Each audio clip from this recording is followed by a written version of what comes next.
Zee Marathi वाहिनीवरील लक्ष्मी निवास मालिकेत सध्या रंजक वळण आलेलं पाहायला मिळतंय। कथेत जान्हवी जयंतला सोडून गेल्यानंतर जयंतला अजूनही ती त्याच्या आयुष्यात नाही याचं दुःख त्याला सतावताना दिसतंय। दुसरीकडे जान्हवी मात्र नव्या जीवनाची सुरुवात करण्याचा प्रयत्न करताना दिसते आणि सध्या ती विश्वाच्या घरी राहत असते। दरम्यान समोर आलेल्या प्रोमोमध्ये प्रेक्षकांची उत्सुकता आणखी वाढणार आहे।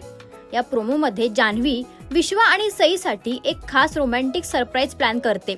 विश्वा आणि सई एकत्र डान्स करताना दिसतात। विश्वाच्या मनात अजूनही जान्हवीसाठी प्रेम असल्यामुळे डान्स दरम्यान तो सईमध्ये जान्हवीचा चेहरा पाहू लागतो आणि त्याचं जान्हवीवर असलेलं अपार प्रेम स्पष्टपणे जाणवतं। तर दुसरीकडे जयंत विश्वाला भेटण्यासाठी त्याच्या घरी येतानाही दिसतो आणि इथेच मालिकेचा मनोरंजक भाग सुरू होणार आहे, ज्यामध्ये विश्वाच्या घरी असलेली जान्हवी जयंत समोर येईल का? जयंतने अचानक जान्हवीला पाहिलं तर त्याच्या प्रतिक्रिया नेमक्या काय असतील? या तिघांच्या भावनिक नात्यातून पुढे कोणता नवीन ट्विस्ट निर्माण होणार हे पाहण्यासाठी येणारा भाग नक्कीच मनोरंजक ठरणार आहे। तर सध्याच्या ट्रॅक बद्दल तुमचं काय मत आहे हे आम्हाला कमेंट्सद्वारे नक्की सांगा।